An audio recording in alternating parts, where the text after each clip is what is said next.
A well-muscled athlete stands before you, shifting restlessly from one foot to the other. There's a strange air of anxiety to her, despite the broad smile plastered on her face. She seems a little too happy to see you. Hey, what's up, dudette? How are you?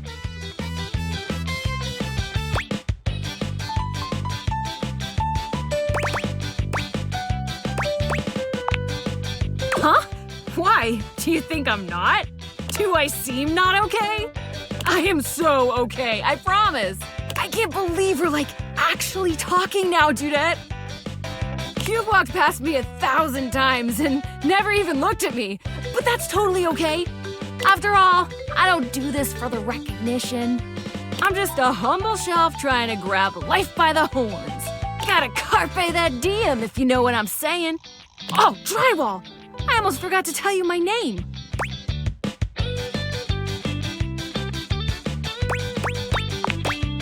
Okay, here I go. The name's Shelley. I'm your shelves.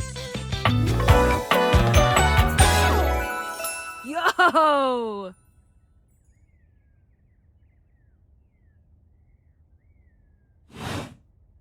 It's my job to hold your stuff up with my amazing muscles. I really enjoy doing it!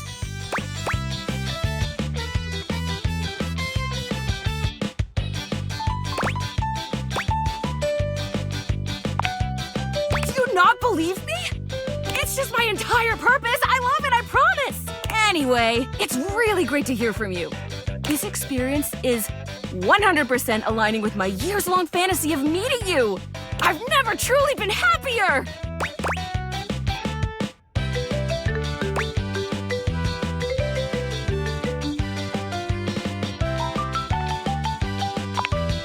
Oh my gosh, no, never, not you. This is going really great, actually! Not a disaster! I'm just gonna go for a completely unrelated reason. Later, Duderina!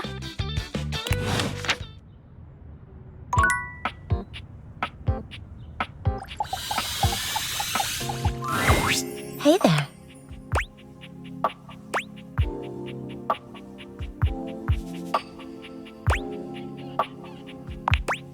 Yeah. You didn't so much say anything. You were very animated last night. You seemed quite happy about something. I wonder what sort of dream you were having.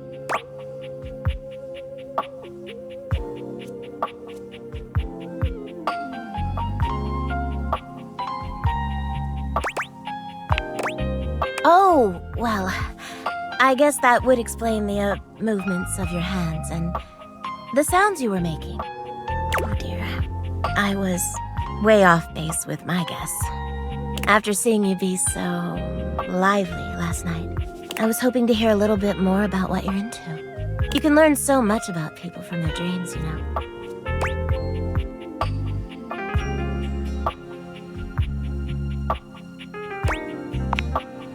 Maybe so. But you can divine a surprising amount even from the nonsense. Go on. Tell me.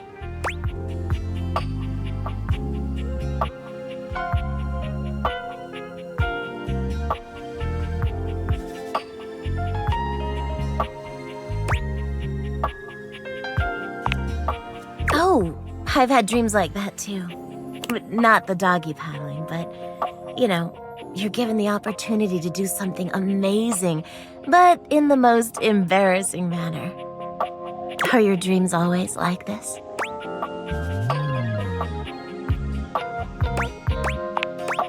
Oh, that must be so lovely. I wish I could say the same for myself. You'd think a bed would have nothing but pleasant dreams, right? But I don't sleep well at all these days.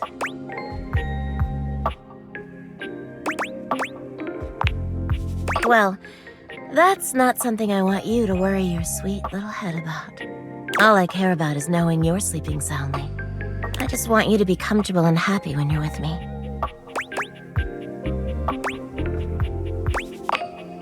I'm so happy to hear that. I could talk to you for hours, but I'm sure I've taken up enough of your time. Well, here's to pleasant dreams for both of us tonight, See you tonight.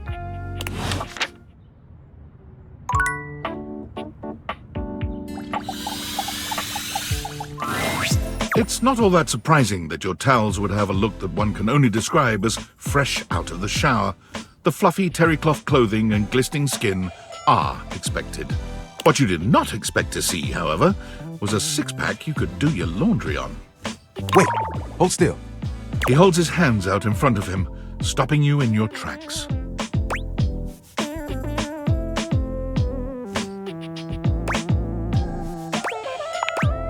You didn't do anything. He backs away from you, slowly and carefully. Just don't move. Ooh, there's some water on the floor. Let me get that before you slip and fall. He bends down to mop up a tiny puddle, standing back up with a grin. There, all good.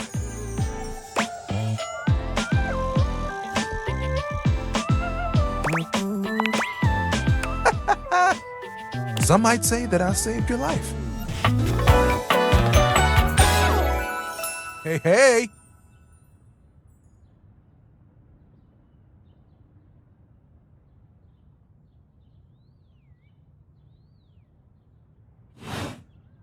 Did you see that, dude?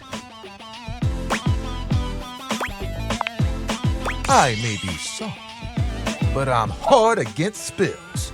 He mimes playing a trumpet, imitating the instrument with his mouth. I dry as quick as my wit. If you get wet, don't get upset. Isn't that right, my absorbent sidekick? He holds out a small swan-shaped towel for your inspection. It's quite charming. Quack!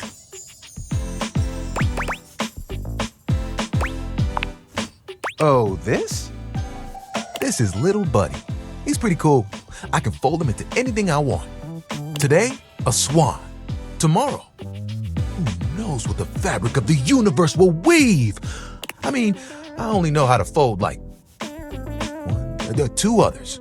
But still, it keeps me busy between cleaning spills and warming up your body.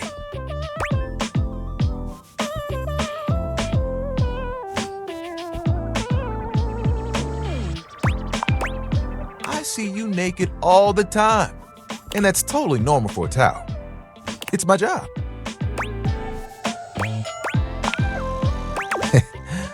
What's wrong with both? I keep myself pretty busy. Spills happen every day. No big thing. But the hard part is getting dry. For the big jobs, I work with Washford and Drysdale. But I work pretty independently, you know?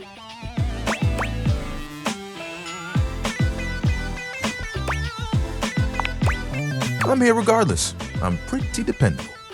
It takes someone of strong woven integrity to be as reliable as me, you know?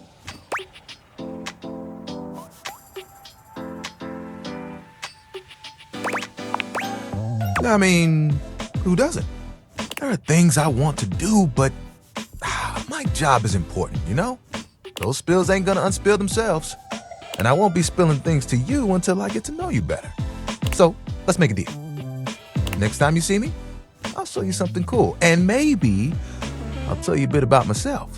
I'll show you an idea I have.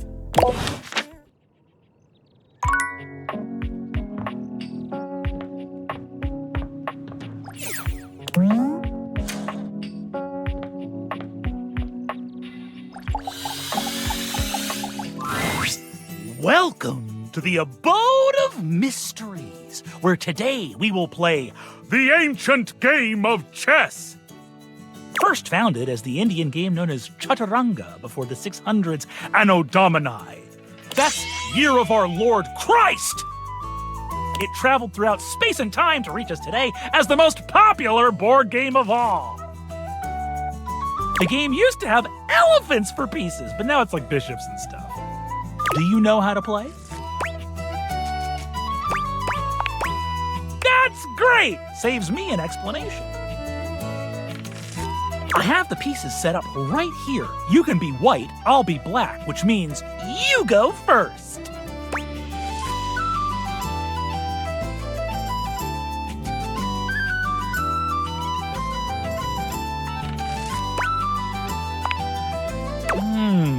This is the style of play that I would categorize as normal.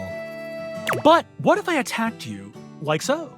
Parker pushes his knight far out into the playing field, seemingly completely undefended.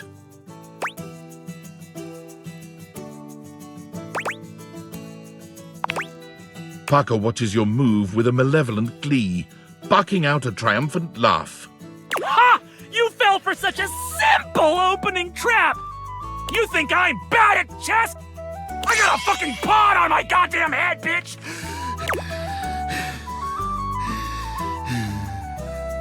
Parker proceeds to wipe the board with your pieces, outplaying you move after move.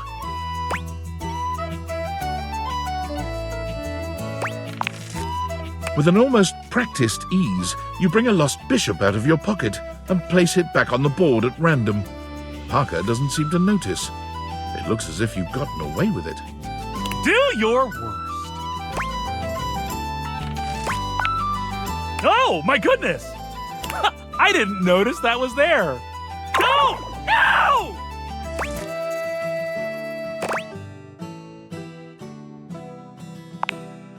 I guess I fell for the trap in the end.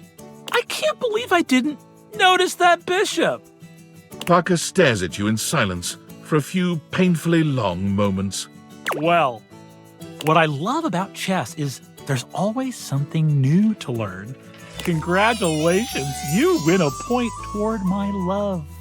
Still, I will see you next time for an ever so complex game with many of my beloved rules.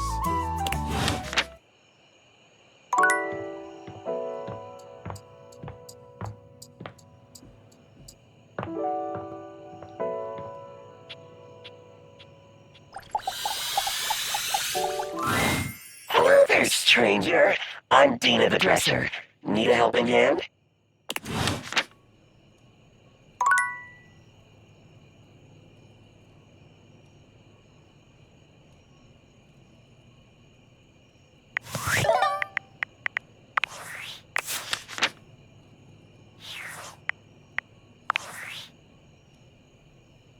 Well, well, well. If it isn't the Casa Casanova. Do you see what I did there? That's wordplay, baby.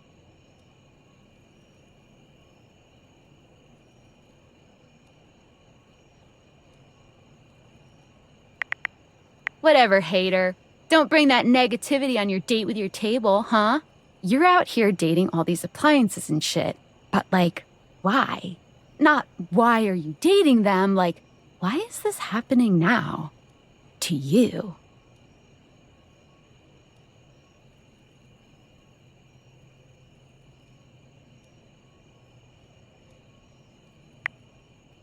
Hope David doesn't catch you. He thinks he's sneaky with his email blasts about his precious sunglasses, but only your partner and spy, Sam, knows the truth. Don't worry, your girl's got you covered. So, like, where did the date-viators come from? Like, what's the point of them? Who made them, and why?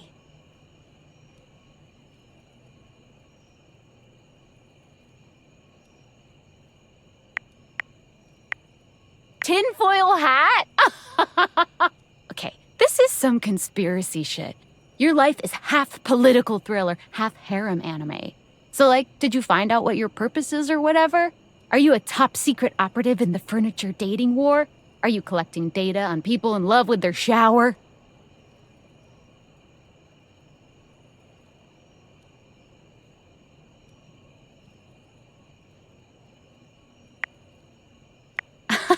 God, yeah.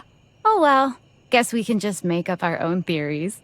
Or maybe just enjoy the furniture dates for now.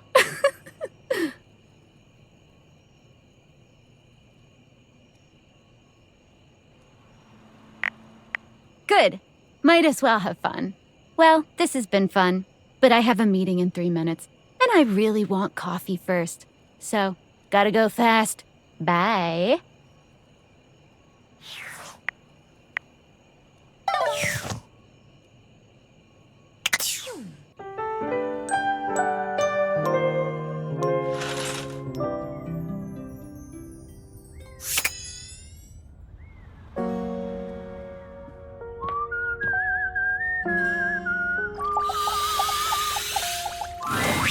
You see a slim, dainty gentleman in a well-tailored suit. He's absorbed in the ticking of a fancy pocket watch, but it's the feline ears on his head that most catch your attention. A tail sprouts from just above his backside, moving back and forth in time with the watch. Tick, tick, tick.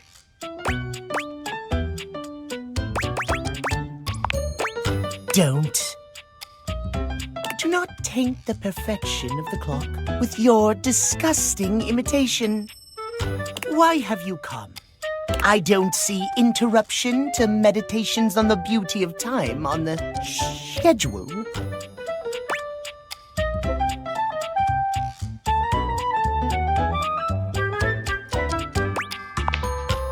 Oh, well, I can certainly make time for that. Perhaps you do not know this, as so few are as attuned to time as I am. But punctuality is of the utmost importance. So if you wish to speak to me, you must make an appointment.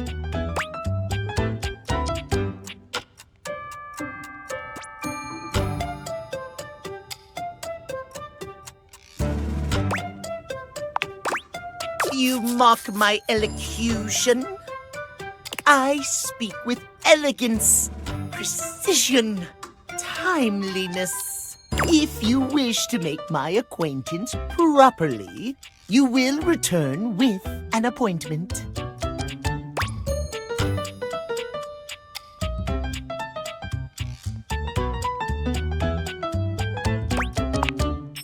Sweet heavenly hours, I was so busy reprimanding you, I forgot to introduce myself.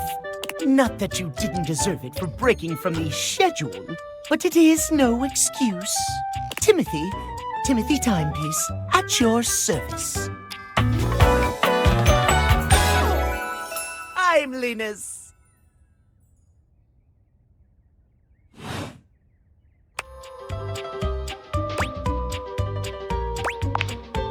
It most certainly does not. We should all be obsessed with the beauty and perfection of time. The safety of it, really. As long as one abides by the schedule, nothing can be out of place. You will abide by the schedule, won't you?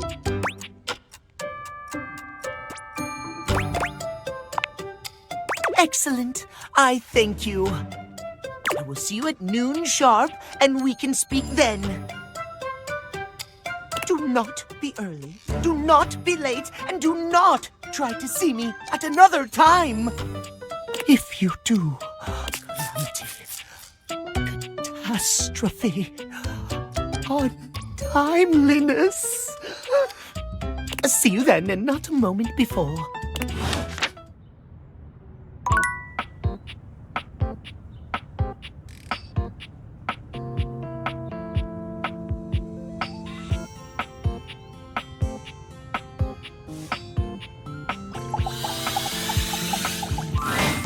It appears that your intentions have gone awry once more, as the interloper, Lucinda Lavish, stands there instead, striking a pose. It's me.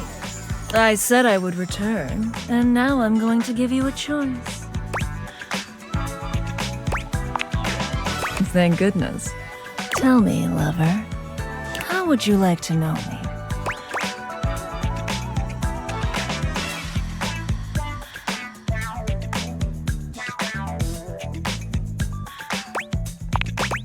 Talk? About me? I love talking about myself.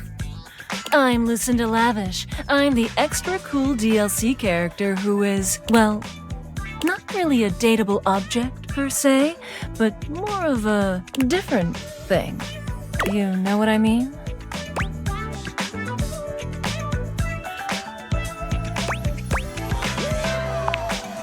That's a good way of looking at it.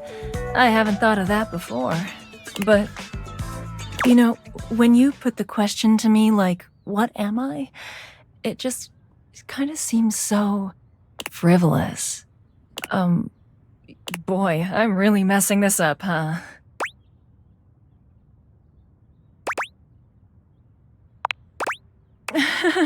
Yeah. Ugh. Why am I laughing so much? This isn't funny. It's always easier when you're playing a role, I feel. When you know what the boundaries are. This kind of just seems a little out of my wheelhouse. Oh, you're right. Shit. I'm gonna go. And with that, she is gone.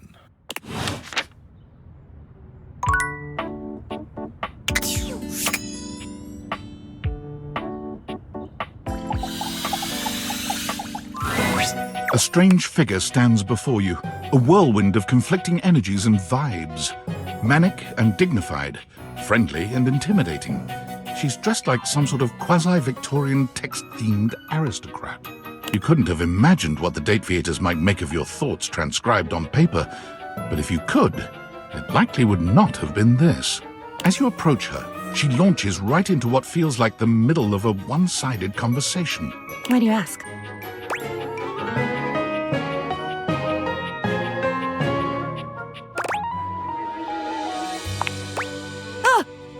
But the blue one, and then the butterfly. Why is there so much sand? Why is there always sand in places where sand should never be?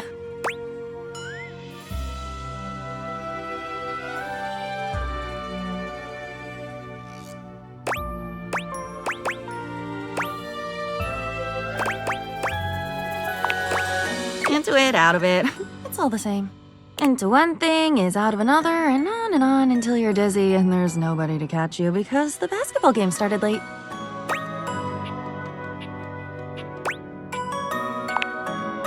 Suck? Suck? Oh, come on. Have you ever actually thought about a straw? I had to use one once after they took those teeth away. No, that's not right. I wanted to, but they told me I would bleed if I did bleed and die and have to go back so they could take more from me. Take more because I had more to lose. But it wasn't me. I counted my teeth. And they're all there. Thoughts, on the other hand. Somehow I have too many of those. Oh, inventory is off, people. Start the count again.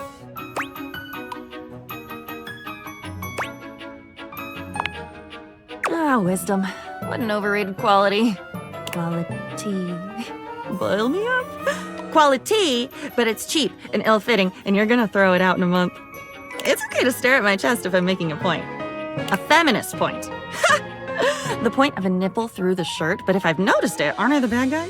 Even if I'm not a guy, I don't think. I'm tired. I'm a tired feminist.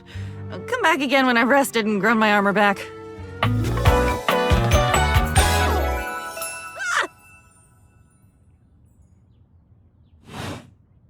And with that, she is gone.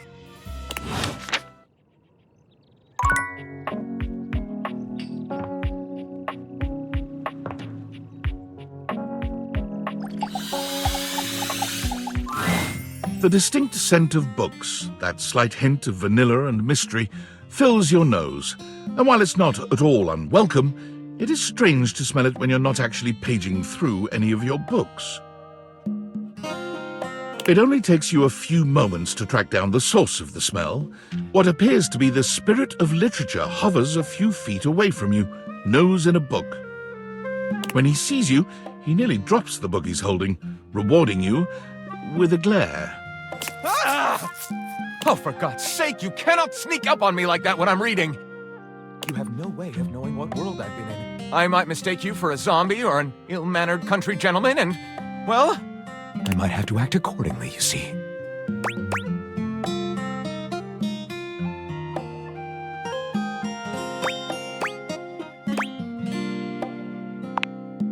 If you were a zombie, I expect we'd be having a very different conversation. It would probably go something like this.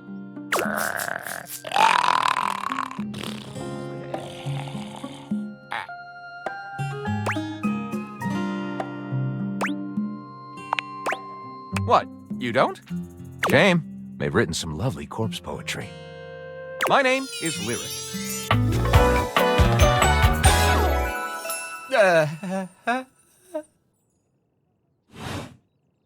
I chose the name myself, you know.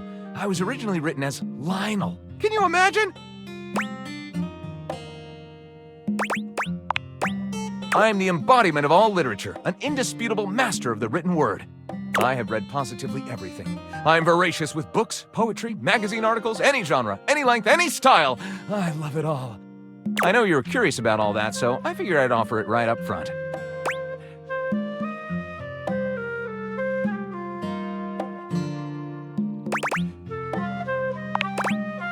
What am I not reading right now is a shorter answer.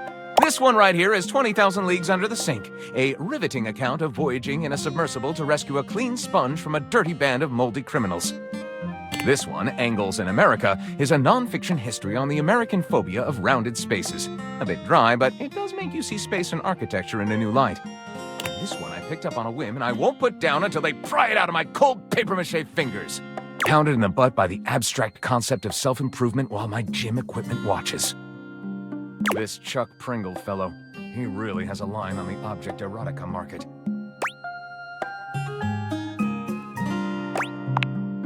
That's like asking if a potter has a favorite ball of clay. I couldn't possibly choose among my balls. They all contribute to this chaotic and adorable additive sculpture that is me.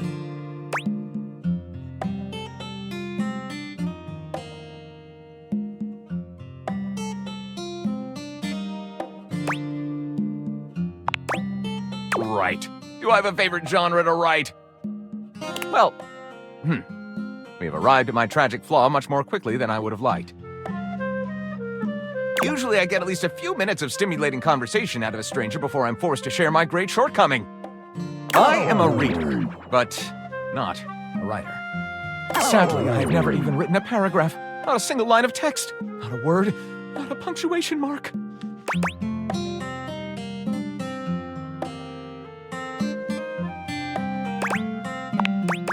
We do? We? Do you mean that you would help me write? Write with me? We could co-author the first book of lyric?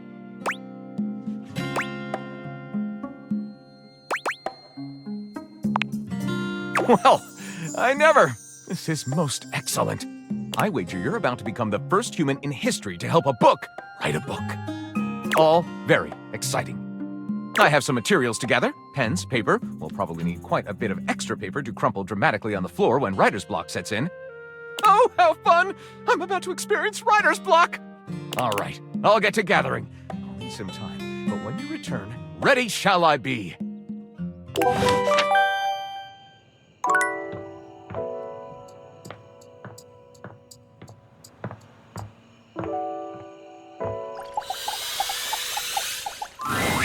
Today, we will be playing a popular and complicated game. This is a game in the Eurogame tradition, one of resource allocation, worker placement, and cooperation between players. It's based on the 20th century dairy wars between England, France, and Belgium, called Cream Capitalist. We will both attempt to outproduce the cream that the other is attempting to make. Would you like to hear the rules? I'm so excited to speak for a very long time! Parker does indeed speak for a very long time, spending roughly 45 minutes going into excruciating detail about the different rules and sub-rules for each scenario, including the expansions which, as far as you can tell, aren't being used. I'll play as Belgium, which has a +3 bonus to currency exchange, which means you can be either England or France. Which will you choose?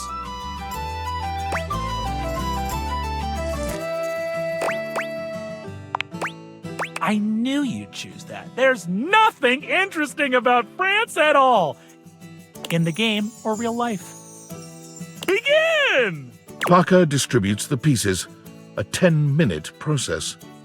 You receive 5 cards with various types of cream-making machinery on them, 6 bulk cooling tank pieces, 24 cream maker worker pieces, a pasteurization token, and 8 or 9 things you can only describe as shapes.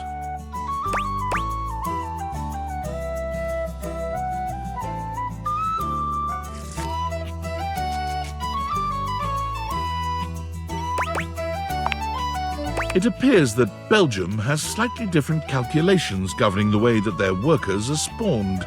In fact, the Belgium player should prioritize exchanging currencies to create new cards rather than spawning new factories. I'll go first so you can see how a turn usually goes. It consists of 5 phases.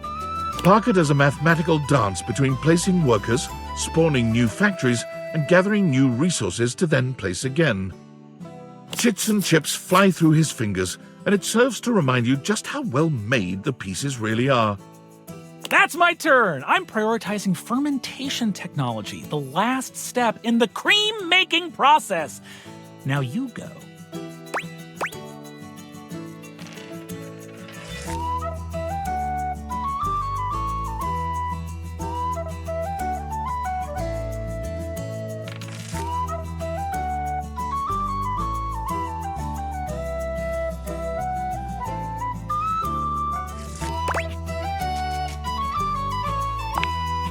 Your attempts seem feeble compared to Parker's mighty conversion strength.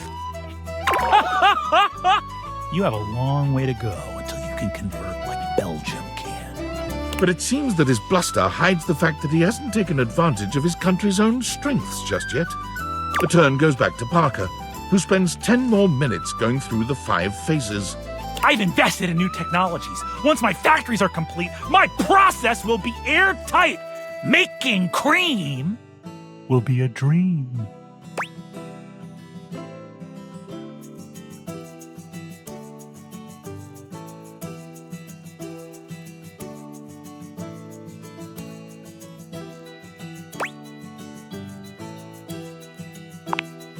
Parker looks stunned. Wait, that was supposed to belong to me! To Belgium! Soon, with the bottom falling out of his resource generation, Parker's mighty dairy empire crumbles beneath its own weight. You are outproducing him 4-1, and your low-fat milk production has increased exponentially. You win! I can't outdo the Milkmaster. I will see you next time for our relationships. Ultimate dice roll. Milky.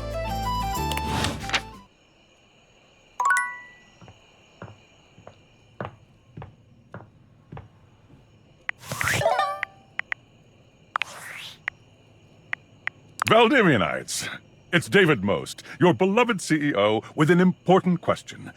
What do the following items have in common? Cellophane, eyeglasses, and bottled water. If you guessed they're all 15% off today only on Valdivian.com, you'd be absolutely correct. But even more importantly, they're all transparent. As your leader, I value transparency above all else. Especially when the board of directors changes the locks on my office. Message received, Ian.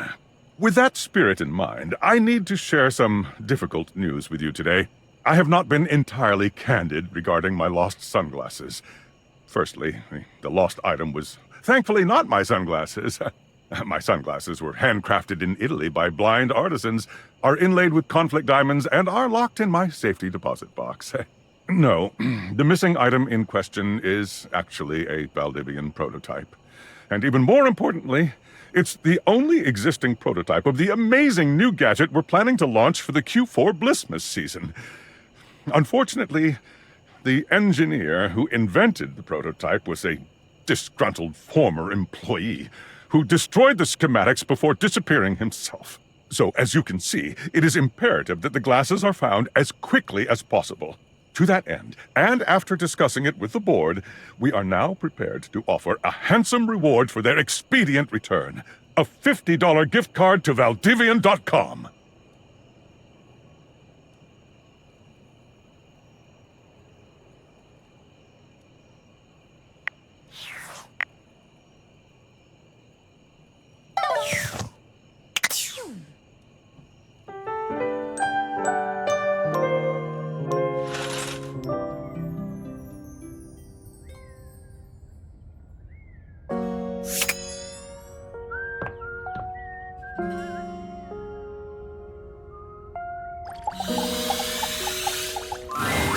It takes you just a moment to properly evaluate the figure standing before you. Her hair and clothing are such a jumble of various holiday decorations, it throws you. What time of year is it again? Have you truly been locked in your house for so long that time has lost all meaning? She is adorable, though, and her energetic greeting shocks you right out of your quiet contemplation.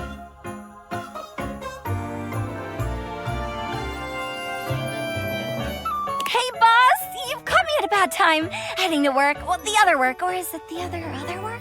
What day is it, anyway?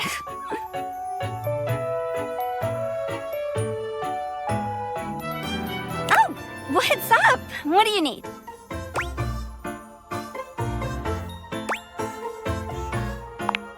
And I to you! So many things and so little time. Makes you want to cry. That was bad.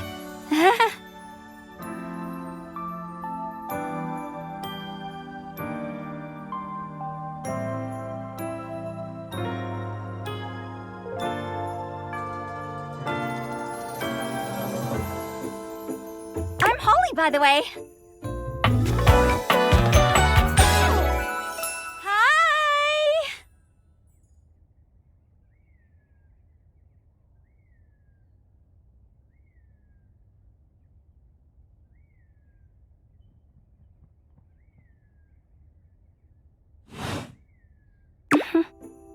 Oh, and who are you?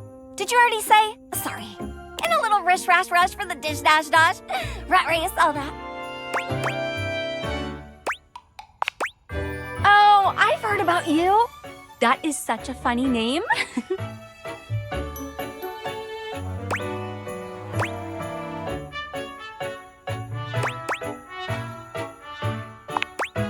Just some tidbits. Anywho, I'm so sorry, but I'm already running late. Love to chat more, though. I'm working a double, then opening and closing tomorrow, but swing by first thing in the morning? That's when I'm usually able to sleep. That work? Great. Okay, bye!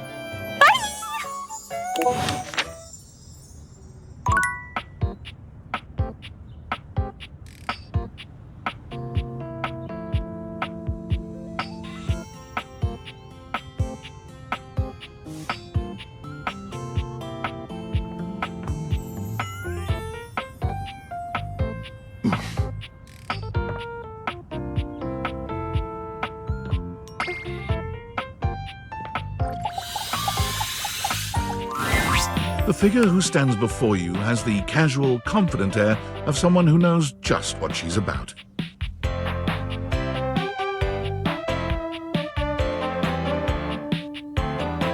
Her short hair glows with the colors of sunrise, and her blue eyes drink you in without a trace of shame or embarrassment. She evaluates you with a hand on one hip, her draped clothing subtly highlighting curves you'd never have expected from your rigid, structured window. Well, hi there. I'm Wyndolyn. Oh. And you? Well, you're quite the looker, aren't you?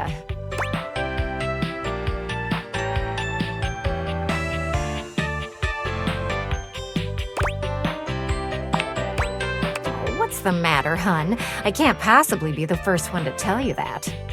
You're the one looking out at me all the time. Look, I don't mean to be so forward, but I found I'm happiest when I'm transparent about what I want and what I'm looking for. And unlike most everyone here, I've been ogled by humans for centuries. I have had enough attention on me, thank you very much.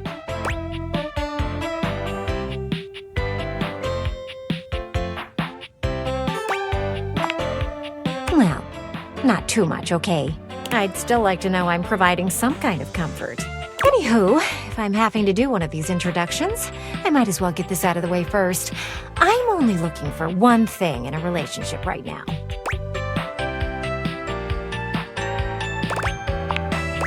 You know it. That said, I can't say I'm looking for anything too serious right now.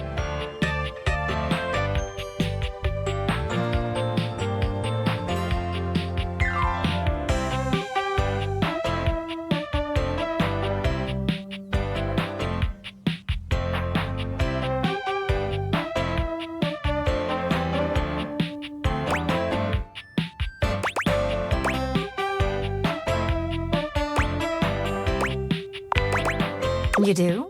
Really? Sorry, I don't mean to be skeptical, but I have a pretty good view from here, and I've barely seen you head outside once.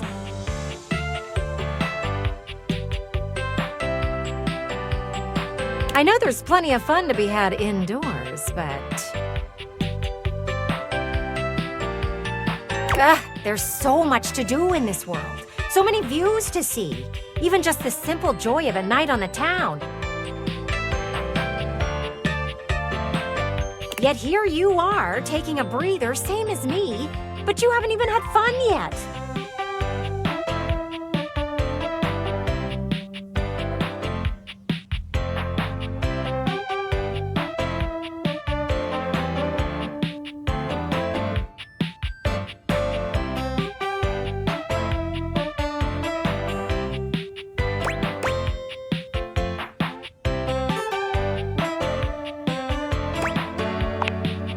I just want to see you live a little, that's all. Stop watching life pass you by. Enjoy yourself. Kiss someone. Kiss many someones. And then maybe, in between your adventures, you can come tell me about all the fun you're having.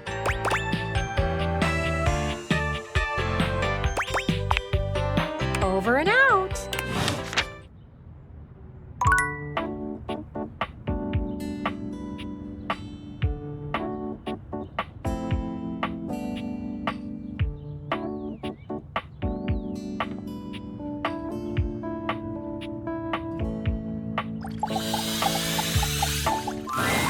Oh, look! The NPC is back again.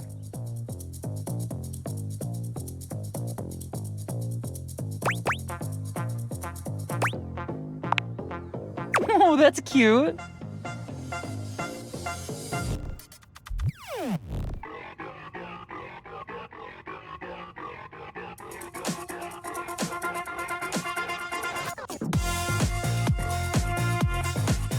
There's one of you in this house, and there's like, what, 16 of me or some shit?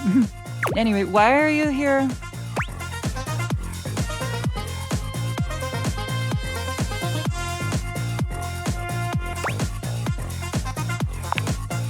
Like, what?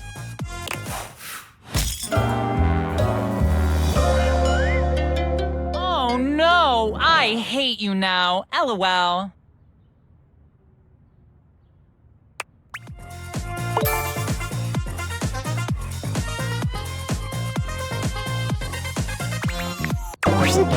Sorry, that was pretty fast. Didn't have time to prepare quick. A well-dressed figure saunters into the room, tossing his locks over one shoulder as he shoots you a look that makes you shiver. There's an aura of danger about him, as if he delights in the misfortune of others and is eagerly anticipating yours. Well, well, well. I can't believe it. You really did it.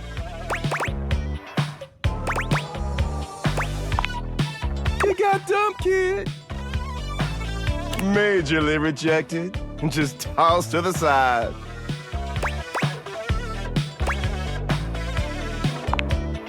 You're so welcome.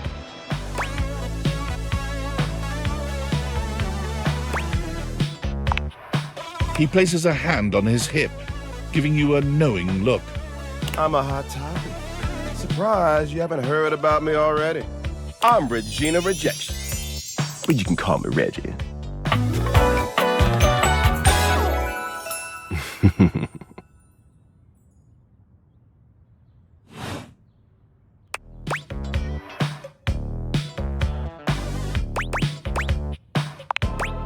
Me, I like to come in every time you get a hate ending and take in the sights. It's kind of what I do, being rejection after all.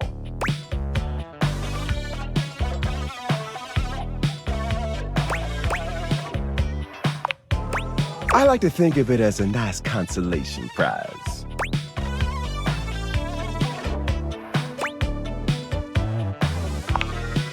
Oh, don't worry. I'm always just one rejection away. Listen, bitch. I'm giving you special access to me here on this app I'm putting on your phone. Have a chat anytime you like. Reggie takes your phone typing something into it. He turns your phone back around to show you a funny little icon that looks like a broken heart.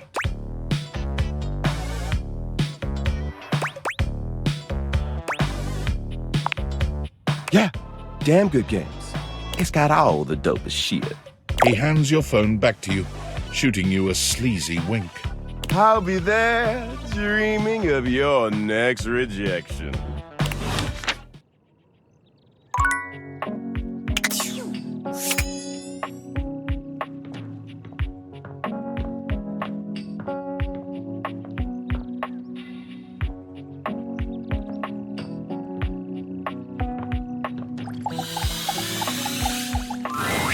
You're here!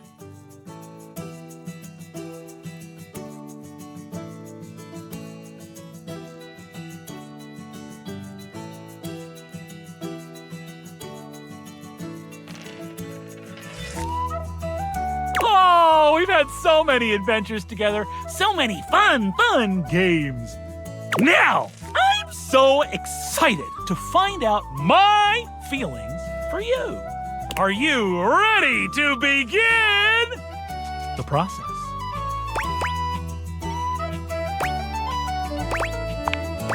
Oh, we need my good friend Chance for this. I can't believe you're doing this, dude. This is a terrible way to find out your relationships. It should be done through careful, well-thought-out story beats, excellent lore, and a good sense of closure. I love my dice. I need it. It's part of the rules of my love.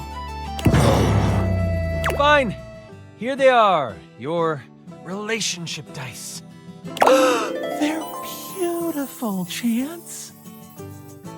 Yep. Okay, so I'm supposed to weight them depending on how you played your games together? Yes. The human gets extra love points for beating me, and extra hate points for cheating me. It feels as though the temperature in the room drops several degrees. There's something downright terrifying in Parker's cold stare. Of course I did. I'm 4 games, motherfucker! I've seen it all! Still, you only cheated once, which means that you only get 1 extra hate result added to the mix. Parker's expression returns to normal, cheery but penetrating enough that it makes you feel a little nervous. But of course, I could always still love you in the end, if the dice proclaim it so. Roll it, Chance! Roll for our eternal ending together! Sure, dude. I've got the dice all done up like you wanted. He holds out the dice to you, presenting them just before your big roll. Looking good for love here. Let's hope it works out in the roll. It's... love! I love you. Oh, wow. I'm so happy. Even though you're a filthy fucking cheater, I just love you.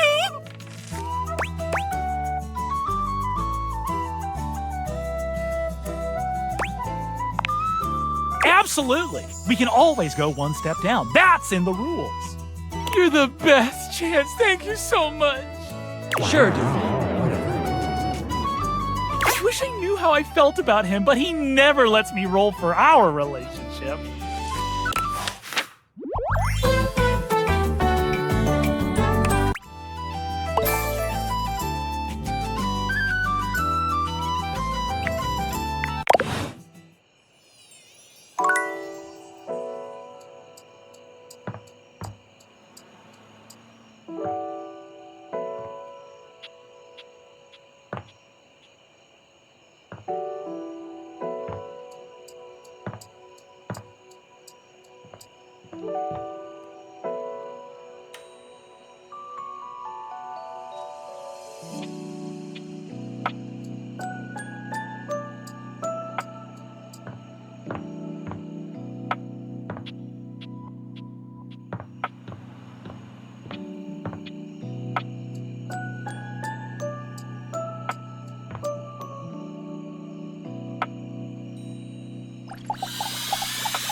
A marble Adonis regards you with a critical gaze, completely unembarrassed to be wearing so little in your presence. He gestures to the room around you, wrinkling his sculpted nose. Oh, the preponderance of dust. Oh. I'm so glad you're here. As the owner, the curator of this house, I feel this must be brought to your attention. Just look at that. The dust has created almost a cake-like texture. Makes it next to impossible to divine any detail or subtlety the piece may possess.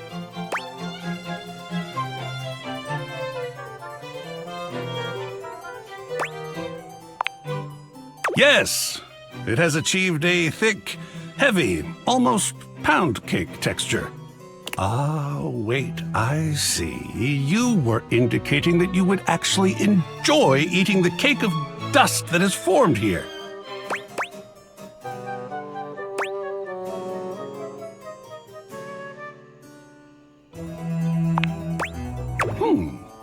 Cuisine is an art form as much as any other. But I think that pushes even the most generous of boundaries. Also, yucky. Conservation has certainly entered a lowered state of late, but there is always hope. I am forever an optimist. And a pessimist, actually. Oh, and a nihilist.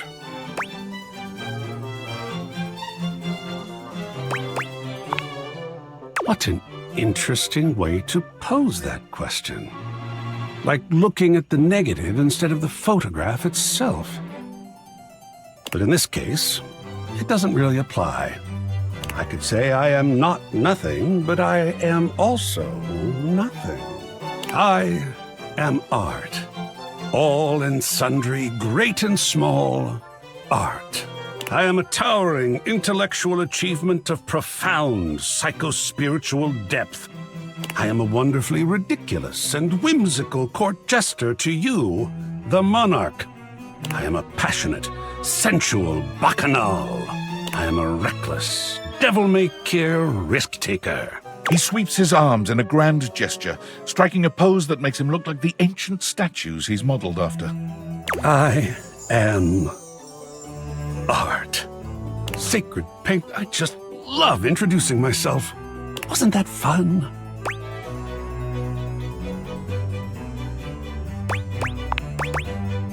Yes!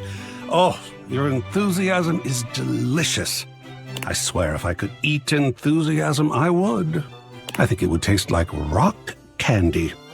Perhaps you'd be enthused about one more thing. It's my next big project. I have fully invested myself in the project of turning this house into a gallery.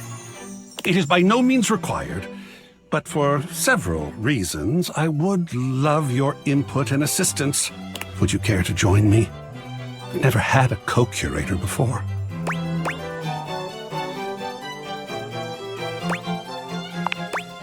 Yes! Oh, I think so too. A lot of work, perhaps, and it might even become emotional. We just never know what real art is going to bring forth in us, do we? Oh, sacred paint, I love the journey. All right, I'll go prepare. I'll see you back here in a bit, and we shall begin.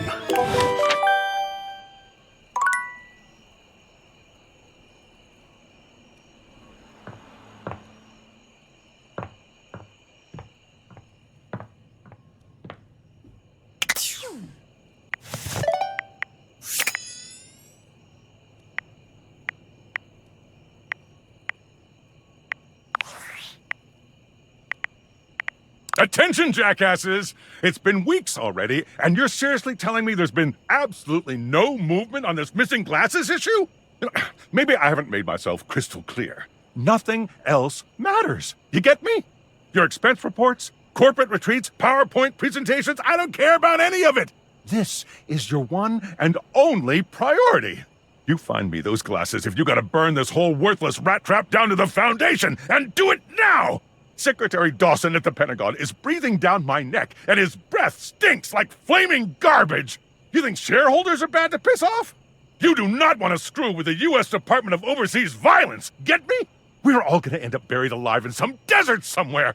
Find me those glasses now! And who the hell came up with the 15% off transparent items promo? No consumer buys anything based off of how transparent it is. Find me whoever came up with that crap and fire them. David.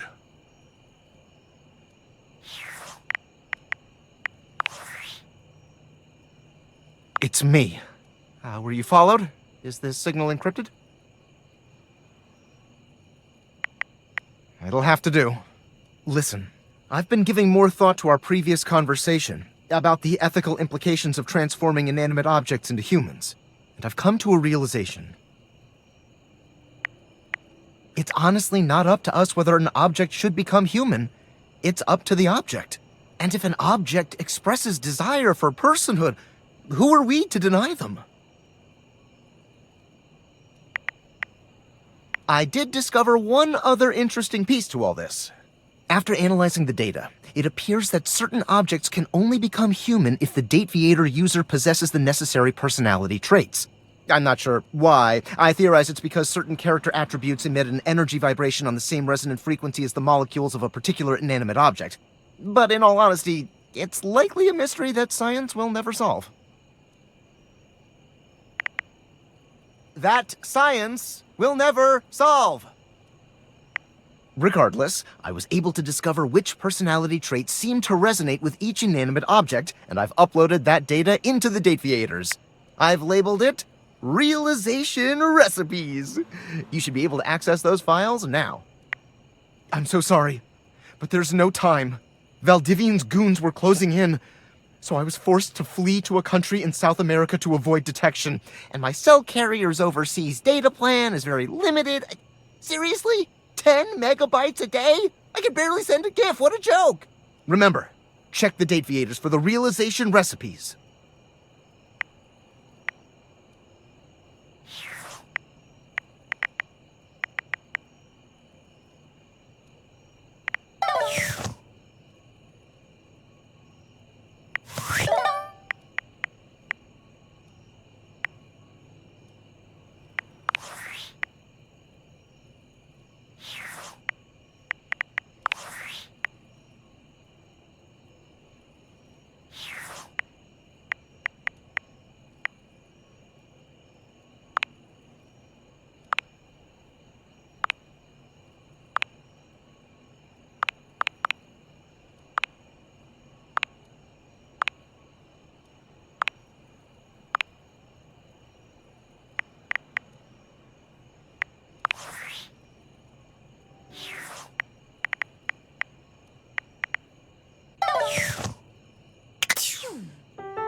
A red-haired traveler lifts her goggles to peek at you, revealing freckled cheeks and stunning blue eyes. There's a friendly air about her that makes you want to hear her stories. Now, why, my love, you look some lost. Where you longs to?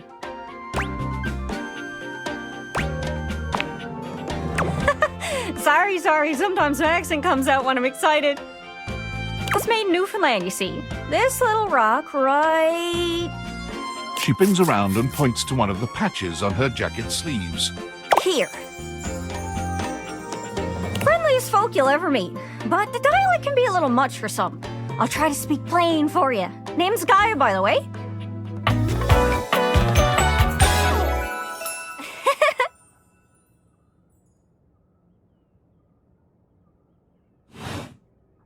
So, where are you from?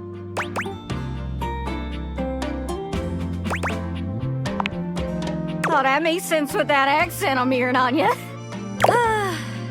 It's a right shame, though. See, I got all these countries and rivers and seas on my jacket. It's a collection I've been working on. And I know the names, but I don't really know the places, you know?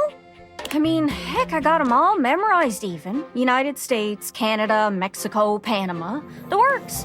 But without a story behind it, they all feel so far away. You'd think they'd be in arm's reach considering they're on my sleeves, but it's a brain problem. I just can't pin anything down without context. Without stories, maps are just paper. Dots and lines. The reason I ask where you're from is so I can shape the places in my mind with some kind of meaning. Because right now, it feels a bit like I'm just wearing a big vest of unchecked boxes. Geez, here I go talking your ear off. Sorry about that. It's just, I'm having trouble putting myself out there, and I'm so interested in being out there. I've tried. I want to talk to the others, but I think I must be too forward or something. I skip on up to them and I ask them about themselves, and they just run away. It's not about just being nice. I come up to the others so I can ask about them, get to know them, who they are. But before I can get to the point, I always go spouting off about something or other, like telling them factoids I've heard about what I imagine their home to be. And 9 times out of 10, I'm some level of wrong. And the other time I'm right, but it's in an insulting way. One thing leads to another, and they give me this look. And soon enough, they find an excuse to leave. I'm just bad at it, I guess. Sometimes I feel like no matter how hard I push myself, I'm just going in circles. You know what I mean?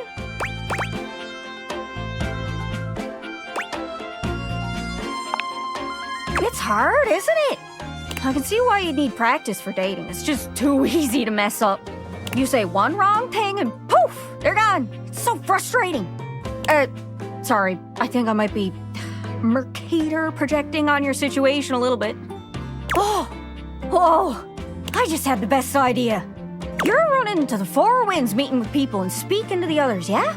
I'm sure some of those folks come from other places. Travelers, you know what I'm saying. Why don't you ask them what they're about? Get to know them a little better, figures out they ticks, then come back and we'll have a yarn. Sound good? Speak plain, Gaia, speak plain. Okay, so, you're speaking with objects all over the house. You know how some of us have little labels that say things like made in China or hecho in Argentina on the bottom? Well, that means those objects are travelers. They come from away. They're from somewhere else. Somewhere on my jacket. Those are the objects I need to talk to. Those are the ones who can fill out my checklist. This map is uncharted, but if you can bring me back stories from those travelers, then I'd be able to write little notes down here and there, and pretty soon I'll be a bona fide travel guide. It's everything I've ever wanted, and you'll get a chance to practice talking more. Are you shy? I can help. People tell me that I never shut up. I can help you learn to never shut up. Doesn't that sound great?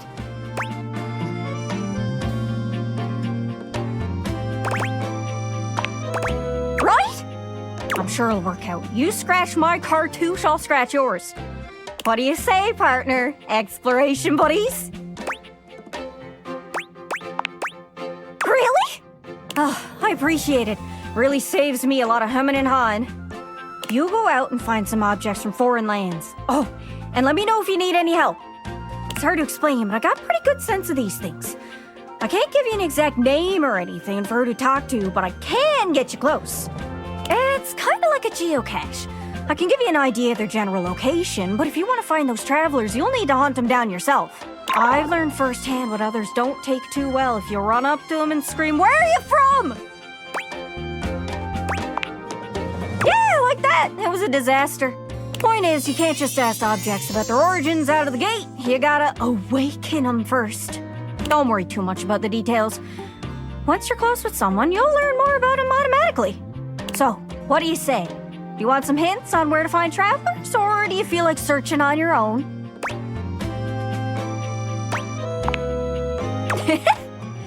Nice! Not to be confused with niece.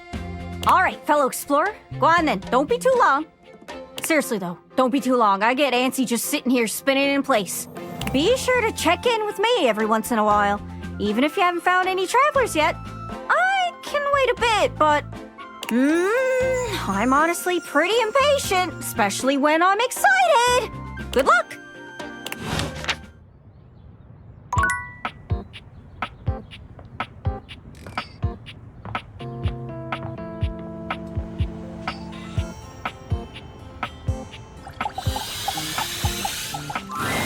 A tall, statuesque man stands with his back turned to you, surveying the dishes, your dishes, on the table in front of him. He's so absorbed in them that he doesn't seem to notice you.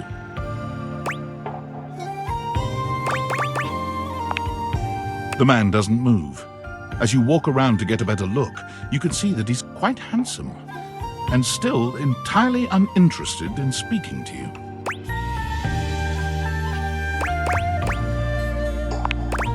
The man's head swivels to look at you quite suddenly. Yes? Keep away from the dishes. They are priceless.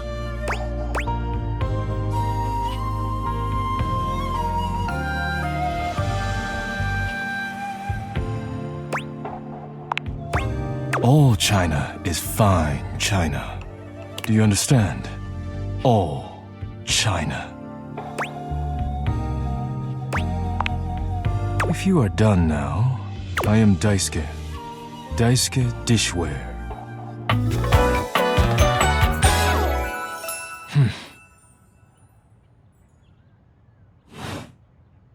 And you are interrupting inventory.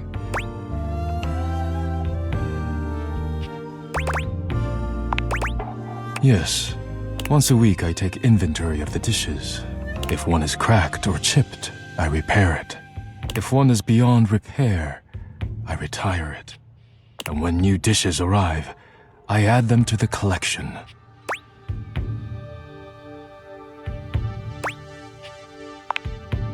It is a job, yes. The most important one in the house. Now please leave me to it. You decide not to bother him any further, but just as you're walking away... Look out! Your foot catches on a strange bulge in the flooring, and before you know it, you're going down. Hard. But you don't hit the floor. You hit hard muscle instead. Daisuke has heroically put himself between you and the dishes. You're now face to face, and chest to chest, on the ground. Forget about me. Are the dishes all right?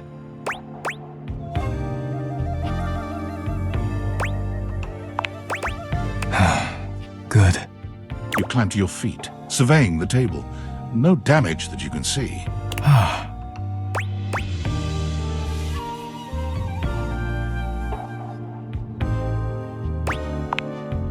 Thankfully, no. But it seems I have chipped. I must repair myself, lest my injuries become worse. Please leave now, before you do any more damage.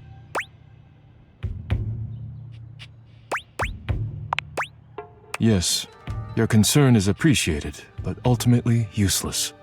Leave me now.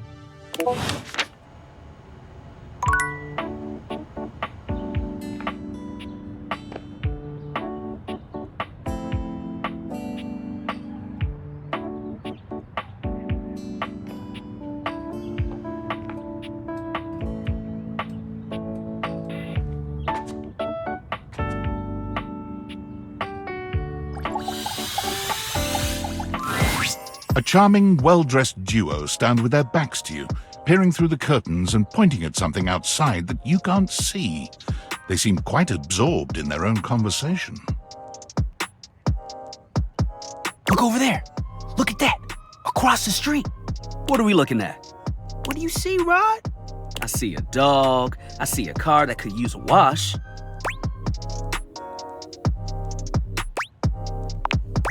One of them turns to you, holding up a finger before turning back to his friend. Hi, 1 second. Now, why in the world do you think I would care a single thread about an unwashed car? I don't know what you want from life, Curt. The shoes, my dude. The shoes. Oh, you were looking at the neighbor's shoes. Those are nice. Right? That's what I'm saying. Hold on. Those are way better than those shoes we saw last week. Ain't that the truth? Only time I wish Wyndolyn would have fogged up. Those kicks could have kicked rocks.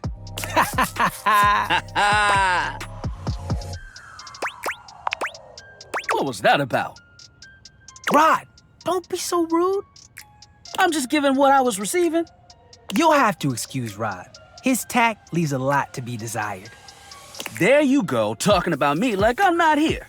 Nah, I'm talking about you so you can hear. There's a difference. See, that's why your seams are unfinished. My seams are unfinished? My seams are unfinished? Keep talking. See what happens. You ain't gonna do nothing. You love me too much. Yeah, okay. Don't say that too loud. Everyone else might start believing it.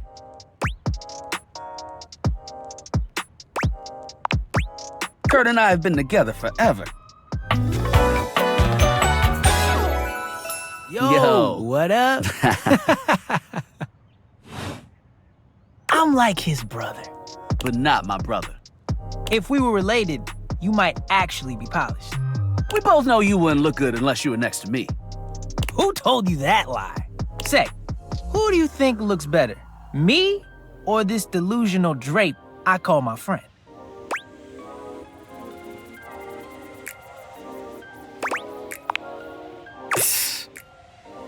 Lame.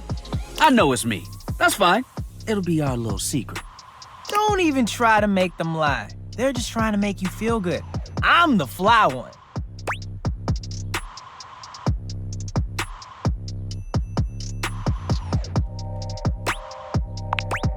Product of our time. That's when we were made. Solid thrift store find. The fact that someone thought we were out of style? Ridiculous. The last place we were? Busted. Tore up from the floor up. And it made you want to throw up. Ha ha ha, saw the landing. See? I've got the looks and the jokes. Only joke you got is what you got on.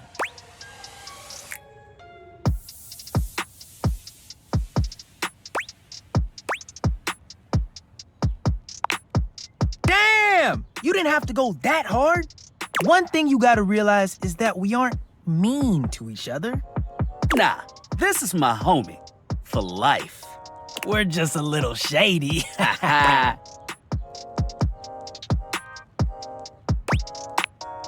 Being shady isn't always a bad thing. Oh, to the contrary. I'm shady all the time to Curt. Why? Because I love him.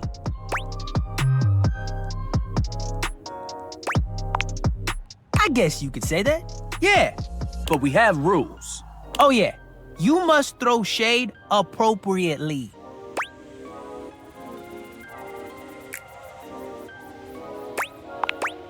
There are 5 rules to throwing shade. First off, you have to know the person. Sure, you can be shady to folks you don't know, but that is just me. Wait, we made fun of the new mail carrier just the other day. That's because they were wearing that uniform with open-toed sandals. With socks. Oh yeah, they asked for that one. This rule is one of those, do as we say, not as we do things. Unless we ask you to do it with us, at which point you better come correct. Which brings us to rule number 2. If the roast ain't hot, you're toast. The shade is all about the laugh at the end. Maybe even a strong guffaw. A guffaw? Are you a cartoon dog person? 'Cause if not, I best not hear a single guffaw out of you, Rod. Keep your aim true. Never bring in secondary parties. Others shouldn't be collateral damage because you decided to mix patterns and it turned out unfortunate. I tried to throw shade on Curt's mom once. Mrs. Chiffon has never done anything and she will not be brought into this foolishness. Okay. Rule 4. Read their body language as you read them down. Everyone has their line and their limit. Don't be so caught up in the goofs that you step on that line. It's easy to be on a roll and run right over your friend. Which is why rule number 1 is important. If you don't know them, you don't know what might actually make them upset. Right, like I don't talk about Rod's crush on the blinds at the last house. Dude, not cool. Sorry, I was just giving an example.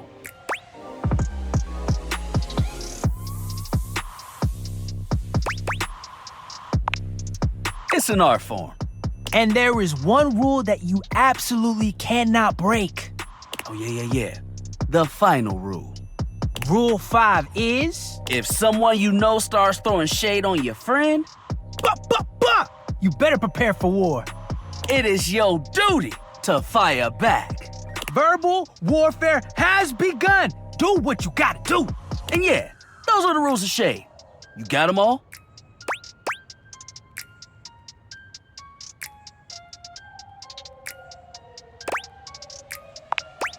Okay, confident.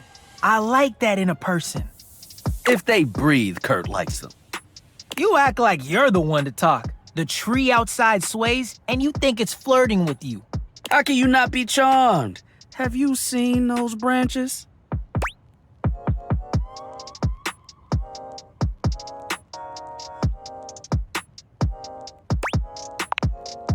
All right, now, calm down. They said the grass. The grass, Rod! Oh, you can guffaw, but I can't? Okay. Fair. But damn, they got you. You right. That was a good one. You catch on quick. Yo, Rod, that fashion student is getting off the bus. Ooh, what are they wearing? I'm not sure, but it is fly as hell. We've got some people watching to do. Swing on by soon, but come holler at us at different places. Each window has a new thing to throw shade on. Variety is the spice of life, baby. Bring your jokes. We like to keep it lively here.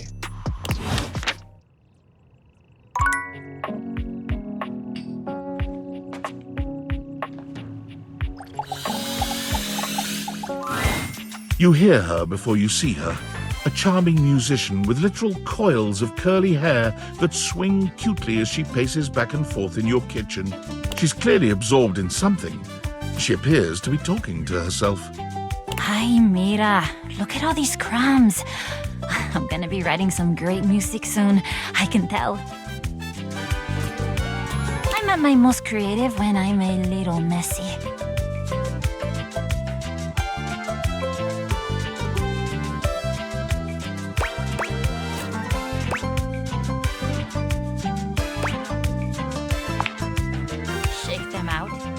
Shake them out? Just you try to take my migas from me. Watch what happens.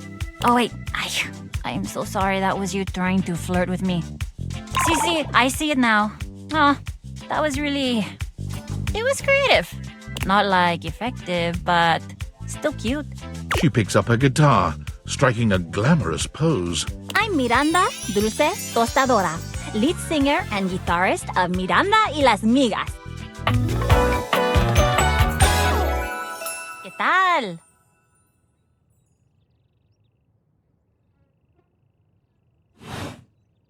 We're the best musical group around here by a lot.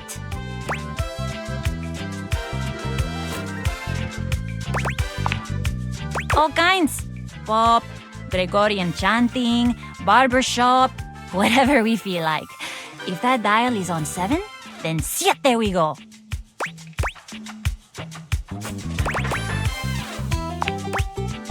Okay, I took a lot of hit from the migas too when I suggested this, but that cheese is so relaxing. For real, if I can't sleep, too hot and bothered, put on a little chanting, let my eyes just drift around the paint on the ceiling, and vamos. I'm unconscious in like 2 minutes. Just had a thought. Maybe I'll sing for you sometime. And you would be lucky too. I'm really good.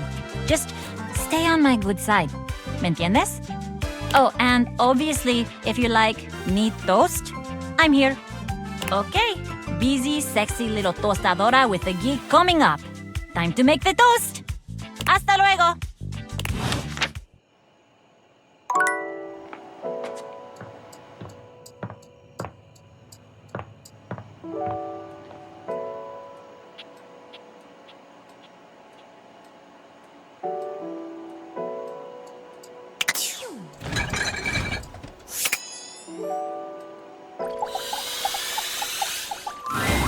The first word that comes to mind as you evaluate the strange figure standing before you is delicious. You don't even intend to be salacious, it's just he looks edible. His long blonde hair calls to mind ramen noodles, but his entire outfit is a culinary journey around the globe. He looks downright mouth-watering, but you're not sure the feeling is mutual. His expression suggests he's less than impressed with you. Good evening. Do have a seat. I'll be with you in just a minute. Glass of wine? Surely you can do better than that. This fine white has a light body and is rather dry. It's quite acidic. I can virtually taste its origins in the eastern Loire Valley. Dare I guess just outside Chavagnol? And as its taste matures on my tongue, I detect notes of honeydew, grapefruit, and peach. And a certain minerality. Flint. Gray salt.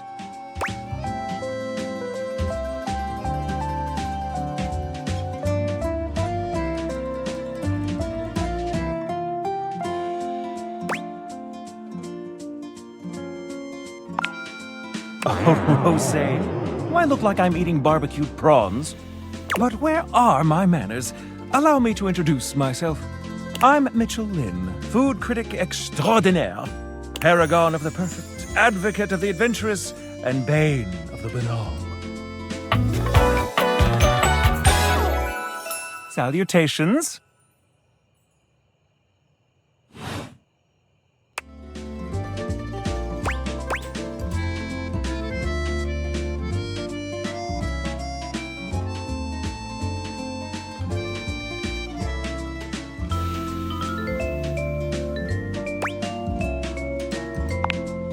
What, pray tell, does that mean?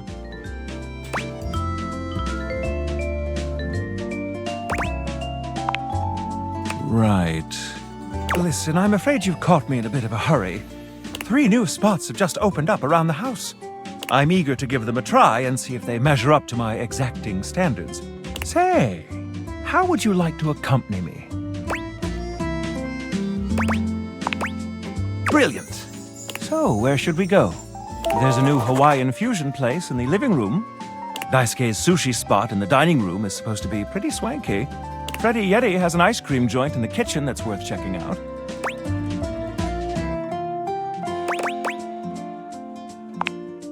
You find yourself in a large and comfy side-of-the-street-style stand. Koa has blended traditional Hawaiian vibes with Korean elements. He has somehow convinced Lux to don a red and blue outfit in order to tastefully represent a traditional Korean lantern. Koa has managed to bend himself around a grill in the center of the establishment in classic Korean barbecue style. But the Hawaiian vibe is very much in full swing, and the scent of Kahlua pork is drifting on the breeze. He's asked Wyndolyn to kindly crack herself a bit for the occasion. Aloha, friends. Welcome to Two Currents, a Hawaiian fusion experience. My, mon ami. You've worked hard to create the atmosphere. Oh, not too hard. Well, what do we think?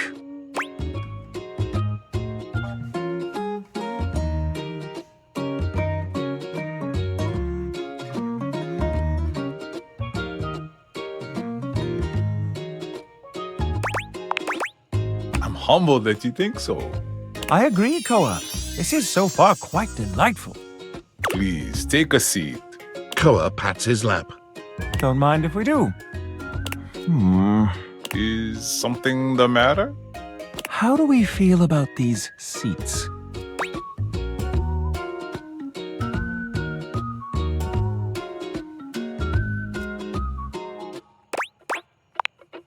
Yes, I suppose this is a suitable arrangement. If there's anything I can do to make things more comfy, just ask. Noted. Now, what do you recommend? Here's a dish that's also of Korean origin, meat jun.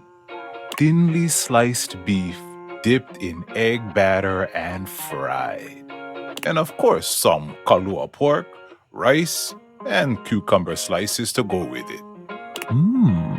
Intriguing. What do you think?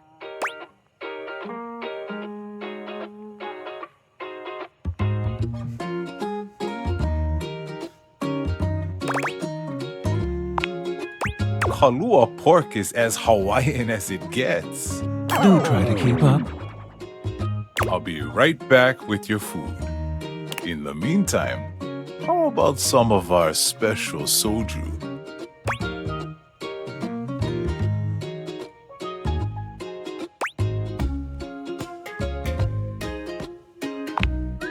No problem. Just water then. Okay, here's your order. Dig in. Let's try this. Koa's dishes are sumptuous, abundant, and full of bold, contrasting flavors. This is definitely comfort food, and the gloves are off when it comes to spices, sauces, and carbs. The combination of Hawaiian and Korean flavors contrasts and complements, ultimately fusing into something utterly unique. Fermented vegetables, meats dripping with sugary pineapple sauce, and rice. Lots of rice. Interesting. What do you think?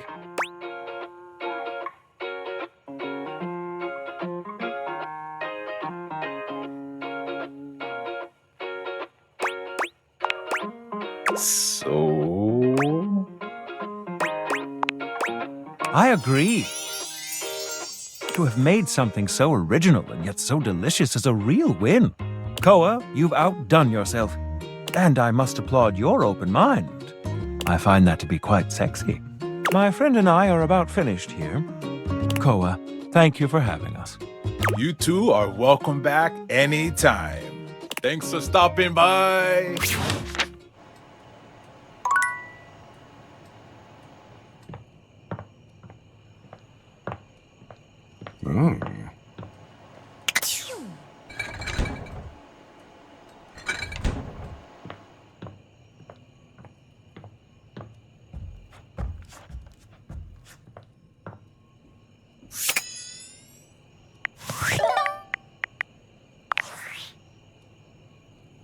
David is obviously becoming desperate, and he doesn't do well under pressure. I'm worried his behavior will gradually become increasingly erratic until he crosses a line he can't come back from. You have no idea. I should never have put you in this situation. Naively, I believed as Valdivian's lowest paid employee, you would be safe. But it's become clear that as long as you possess the Dateviators, you'll be the target of David's wrath. Anyway, I have a solution.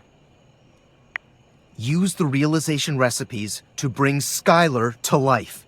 If Skylar becomes human, the Dateviators will instantly cease to operate. And if the Dateviators cease to operate, there will be absolutely no evidence implicating you in their theft. Realize Skylar and destroy the Dateviators before David unleashes his full fury upon you. He has access to resources you'd never believe. I'm afraid there's just no time to explain. You see, I forgot to charge my phone's battery last night, and now I'm at 2%. And I can't charge it because I also forgot my charging cable. Can you believe that? Ugh. But remember, realize Skylar ASAP.